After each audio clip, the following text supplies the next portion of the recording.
Bab 11. Tidak boleh berkasih sayang dengan pembunuh. Saudara kita. Soalan. Kami mendapat tahu, kedutaan Israel yang berada di Kairah mengagihkan hidangan dan jamuan berbuka puasa kepada orang-orang miskin. Mereka memberi bekalan itu sepanjang bulan Ramadan. Mereka ingin mendapatkan fatwa daripada jawatan kuasa fatwa Al-Azhar supaya membenarkan mereka membelanjakan harta mereka dengan memberi jamuan berbuka puasa kepada orang-orang miskin. Soalan saya, adakah orang Yahudi berhak menyediakan Maidah Rahman, yaitu jamuan berbuka puasa? Adakah orang yang berpuasa boleh berbuka dengan hidangan itu? Apakah pandangan Tuhan sekiranya ada antara orang Islam yang berpuasa menerima jamuan berbuka puasa itu? Daripada Fawaz. Jawaban Dr. Yusuf Al-Qaradawi. Saudara Fawaz yang saya hormati, Assalamualaikum warahmatullahi wabarakatuh. Semoga Allah Subhanahu wa Ta'ala memberikan kebaikan sepanjang tahun ini kepada kamu. Semoga Allah Subhanahu wa Ta'ala menerima amalan kita. Amin. Saya sudah membaca pendapat dan persoalan yang saudara utarakan. Saya berterima kasih kepada saudara karena mengambil berat terhadap keadaan yang berlaku di sekeliling umat kita. Saya bersegera menjawab persoalan itu karena ia persoalan yang mengaitkan fatwa. Islam juga menetapkan undang-undang untuk kita bermuamalat dengan orang bukan Islam. Contohnya, ayat 8 hingga ayat 9 daripada surah Al-Mumtahanah yang berkaitan dengan keadaan itu.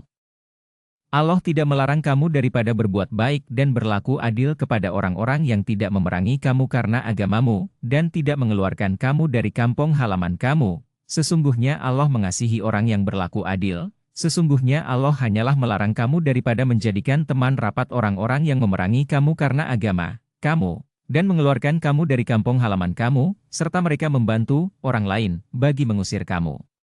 Dan, ingatlah, sesiapa yang menjadikan mereka teman rapat, maka mereka itu adalah orang-orang yang zalim. Islam tidak melarang umat Islam daripada melayan orang bukan Islam dengan baik dan berlaku adil kepada mereka, selagi mereka tidak membunuh dan tidak mengeluarkan kita dari negara kita, terutamanya sekiranya mereka daripada kalangan ahli kitab. Islam membolehkan orang Islam memakan makanan yang disembelih oleh mereka. Ini karena mereka dikira sebagai ahli agama samawi yang asal. Sebaliknya, Allah Subhanahu wa Ta'ala melarang kita mengambil pemimpin, mengasihi, dan mendekati golongan yang memerangi agama Allah Subhanahu wa Ta'ala. Mereka itu adalah golongan yang membunuh kita karena agama yang kita anuti. Mereka mengeluarkan kita dari negara kita dan menampakkan permusuhan dengan kita. Mereka itu adalah golongan Yahudi secara umumnya dan Israel secara khususnya. Golongan Yahudi menyeleweng daripada Allah Subhanahu wa Ta'ala dan Rasulullah Shallallahu Alaihi Wasallam. Mereka memusuhi umat Islam, mereka turut memerangi bangsa Arab dan orang Islam. Orang Yahudi merampas hak milik umat Islam menggunakan segala kekuatan dan kepakaran yang mereka miliki. Pertempuran antara umat Islam dan Yahudi bermula sejak mereka merampas bumi Isra Mi'raj. Mereka merampas Masjid Al-Aqsa. Mereka menumpahkan darah rakyat Palestina dan kanak-kanak yang tidak berdosa. Mereka menghalau umat Islam yang berada di bumi Isra sekiranya mereka mengatakan Allah Subhanahu wa Ta'ala itu sebagai Tuhan. Golongan Yahudi berterusan menggembar-gemburkan surat perjanjian bahwa mereka yang menguasai bumi Palestina. Mereka turut menguar-uarkan kepada dunia perihal pelaksanaan cita-cita terbesar mereka, yaitu membentuk negara Israel dari Sungai Furat hingga ke Sungai Nil. Dari negara beras hingga ke negara Tamar, kita perlu menjauhkan diri daripada golongan Arab yang mengangkat bendera perdamaian dengan Israel. Ini karena tindakan itu membelakangi syariat Allah Subhanahu wa Ta'ala. Allah Subhanahu wa Ta'ala menjelaskan dalam surah Muhammad, ayat 35, maka janganlah kamu lemah dan mengajak berdamai, padahal kamu adalah orang yang tertinggi keadaannya. Dan Allah bersama-sama kamu dan Dia tidak akan mengurangi pahala amal kamu. Kita menyaksikan, sejak zaman Robin sehingga zaman Netanyahu, Yahudi tetap mengatakan Baitul Maqdis menjadi ibu kota negara Israel untuk selama-lamanya. Golongan Yahudi sebenarnya sedang menggali lubang di bawah Masjid Al-Aqsa. Mereka berterusan menggali sejak dari dulu lagi sehingga kini. Mereka pasti meneruskan proses penggalian itu sehingga mencapai matlamat mereka. Kita tidak tahu apakah yang berlaku kepada Masjid Al-Aqsa apabila mereka selesai menggali lubang itu. Penubuhan negara Yahudi pasti terus menjadi perkara yang dimuskilkan. Ditambah pula dengan permasalahan masyarakat Palestina yang menjadi pelarian, isu hudud, dan masalah negara Palestina yang disebut oleh Netanyahu, sampai bila-bila pun, ia tidak akan wujud. Musuh Islam itu membunuh rakyat Palestina, merampas tanah, dan memerangi mereka. Mereka berjalan dengan angkuh di bumi ini. Sememangnya, golongan Yahudi itu terpedaya dengan kekuatan dan senjata yang mereka miliki. Bagaimana orang Islam mampu mengharuskan kita mendekati mereka? Melakukan kebaikan dan berkasih sayang dengan mereka? Adakah kita mampu untuk memakan makanan yang mereka berikan? Makanan yang mereka berikan kepada kita seolah-olah makanan yang berlumuran darah. Darah saudara kita. Darah mereka yang terbunuh dalam keadaan rukuk dan sujud di bumi Al-Aqsa, di dalam Masjid Ibrahim. Saya berasa terkejut dengan apa yang dilakukan oleh segelintir bangsa Arab. Mereka seolah-olah merugikan bangsa Arab dan umat Islam. Mereka menyembelih umat Islam dengan tangan sebelah kanan dan menghantar pemuda-pemuda untuk berjuang mempertahankan bumi Palestina dengan tangan sebelah kiri, seorang Muslim berpuasa pada waktu siang. Sungguh tidak dapat dibayangkan, mereka menahan diri daripada perkara-perkara yang dihalalkan oleh Allah Subhanahu wa Ta'ala. Pada waktu siang dan berbuka dengan perkara yang diharamkan oleh Allah Subhanahu wa Ta'ala. Mereka memakan makanan kotor yang dihidangkan oleh Yahudi ketika berbuka.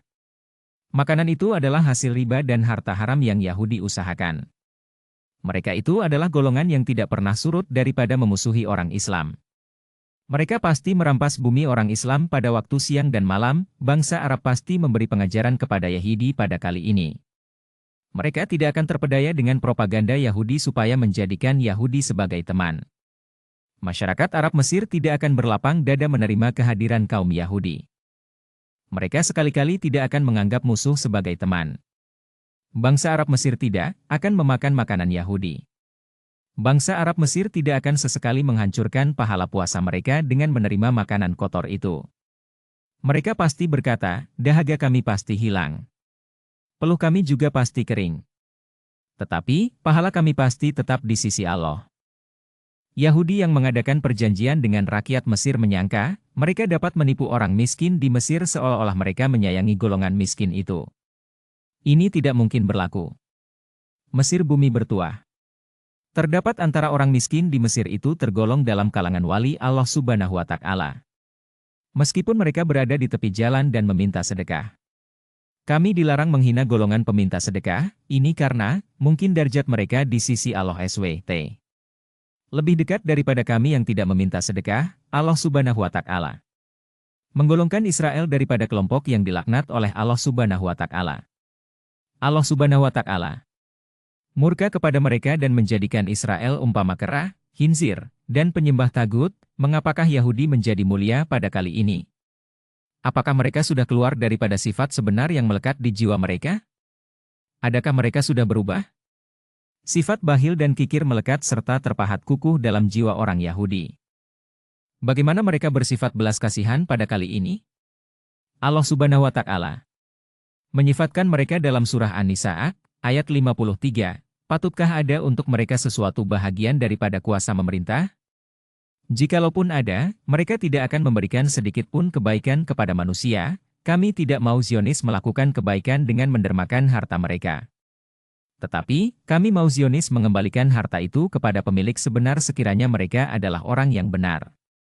Hakikatnya, perkara ini tidak mungkin berlaku. Kita tidak tahu bagaimana golongan terkutuk itu berani meminta fatwa daripada Syekh Al-Azhar. Saya tidak rasa, ada mana-mana ulama Al-Azhar mengeluarkan fatwa berdasarkan soalan mereka itu. Tidak mungkin sama sekali. Hutang Yahudi dengan kita tidak terlangsai begitu sahaja. Kita sama sekali tidak akan tunduk kepada Yahudi. Kita pasti berjihad di jalan Allah Subhanahu wa Ta'ala. Bagi mempertahankan hak milik kita. Kita tidak akan berhenti berjuang sehingga mereka menyerahkan bumi yang mereka rampas kepada tuannya yang asal. Kita pasti mengembalikan kemuliaan yang sudah dirampas oleh mereka dan mengembalikan mereka yang dihalau ke negara asal mereka. Bulan Ramadan memiliki memori indah untuk umat Islam. Kita menang dalam Perang Badar dan membuka Makkah pada bulan itu. Kemenangan pasti datang. Tidak mustahil itu berlaku. Kita cuma perlu berharap dan berdoa. Allah Subhanahu wa Ta'ala menjelaskan dalam surah Ar-Rum, ayat 4 hingga ayat 6, dan pada ketika berlakunya kemenangan Rom itu, orang yang beriman akan bergembira dengan pertolongan Allah. Dia menolong sesiapa yang dikehendakinya, dan dialah juga yang Maha Kuasa, lagi Maha Mengasihani, demikian dijanjikan Allah. Tidak pernah mengubah janjinya, tetapi kebanyakan manusia tidak mengetahui hakikat yang sebenarnya. Dalam masa tidak sampai 10 tahun. Kepada pentadbiran Allah Subhanahu wa Ta'ala. Terpulang segala urusan, sebelum berlakunya dan sesudah berlakunya. Dan pada ketika berlakunya kemenangan Rom itu, orang-orang beriman pasti bergembira. Dengan kemenangan yang diberi oleh Allah Subhanahu wa Ta'ala. Dia memberi kemenangan kepada sesiapa yang dikehendakinya dan dia juga yang Maha Kuasa lagi Maha Mengasihani. Demikian dijanjikan oleh Allah Subhanahu wa Ta'ala. Dia tidak pernah mengubah janjinya, tetapi kebanyakan manusia tidak mengetahui hakikat sebenar.